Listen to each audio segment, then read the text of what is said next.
पूनम मिश्रा, उसके call record से पहुंचे मीशा, मालती, पूजा, सब लापता।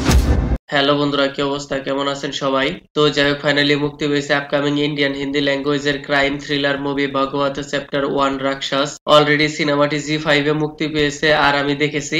তো চলুন দেখা যাক কেমন হয়েছে এই সিনেমাটি। In this movie starring with Arshad Varsi role played by ACP, Jitendra Kumar role played by Samir and Aisha role played by Mira starrer new movie এটি। এই সিনেমাটির প্লটে তেমন একটা নতুন কিছু দেখতে পাওয়া যায়নি। এইরকম প্লট সেক্টর 36 এর মধ্যে দেখতে পেয়েছেন, লেকিন যেভাবে স্টোরি লাইন বিল্ড আপ করা হয়েছে রিয়েলি নাইস, বাট কিছু কমিও রয়েছে। এই সিনেমা ট্রেলারের মধ্যে 80% স্টোরি লাইন রিভিল করে দিয়েছে, যেখানে একটি মেয়ে নিখোঁজ হয়ে যায়। তার খোঁজ করতে করতে একে একে 19 জন মেয়ের মিসিং কমপ্লেন্টের সামনে চলে আসে। ইনভেস্টিগেশন করতে করতে একের পর এক বিভিন্ন ফ্যামিলিতে যায়, বাট সেইখানেও রয়েছে টুইস্ট। যার খোঁজ করতে করতে যায় সে অলরেডি মিসিং হয়ে রয়েছে। মিসিং কেসের সাথে একে একে সব রাস্তা বন্ধ হয়ে যায়। কিছু কিছু জায়গায় আরশাদ ভার্সির দিমাগকে বাতি নেহি জ্বালা তো কই বাত নেহি।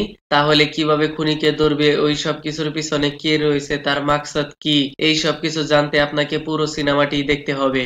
যেভাবে ট্রু স্টোরির উপর বেস করে স্টোরি লাইনে সিরিয়াস মোমেন্টে টেনশন মহল ক্রিয়েট করেছে, সত্যি ইউ ক্যান ফিল ইট। কিছু কিছু জায়গায় ইমোশন অ্যাঙ্গেল পারফেক্ট ওয়ার্ক করেছে, স্পেশালি ক্লাইম্যাক্স এর আগে। মাত্র 2 ঘন্টা 7 মিনিটের এই সিনেমাটি আপনাকে শুরু থেকে লাস্ট পর্যন্ত এঙ্গেজিং করে রাখবে। বেকার কোনো সিন নেই সিনেমার মধ্যে, একদম point to point screenplay presentation করা হয়েছে। এইখানে আরশাদ ভার্সির অ্যাক্টিং পার্সোনালিটি কোয়ালিটি অনেকটাই স্যুট হয়েছে। ফার্স্ট হাফে সিনেমাটি যে পয়েন্ট দিয়ে শুরু হয়েছিল, ক্লাইম্যাক্সেও সেই পয়েন্ট দিয়ে এন্ডিং দেখানো হয়েছে, রিয়েলি গুড।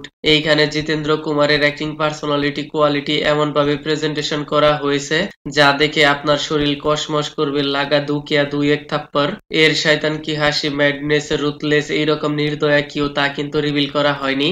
বালাই আরশাদ ভার্সির ফ্ল্যাশব্যাক স্টোরি দেখানো হয়েছে, বাট জিতেন্দ্র কেন এমন হলো এর পিছনে রিজন কি? মেইন ক্যারেক্টার হওয়া সত্ত্বেও তার কিন্তু কোনো ফ্ল্যাশব্যাক স্টোরি দেখানো হয়নি, যার ফলে প্রেজেন্টেশনের মামলায় অনেকটাই পিছিয়ে থাকবে। তাদের দুইজনের অ্যাক্টিং পার্সোনালিটি যতটা গুজবম ফিল হয়েছে, প্রেজেন্টেশনের মামলায় তেমনটাই কমই দেখতে পাওয়া গেছে। বাকিটা আপনার ইচ্ছা, সবকিছু মিলিয়ে গুড মুভি, নট এক্সিলেন্ট। তো যাই হোক, অলরেডি সিনেমাটি মুক্তি পেয়ে গেছে, কিসিং সিন রয়েছে অ্যান্ড অ্যাডাল্ট সিনও রয়েছে। ফ্যামিলি অ্যান্ড বাচ্চার সাথে না দেখাই উত্তম।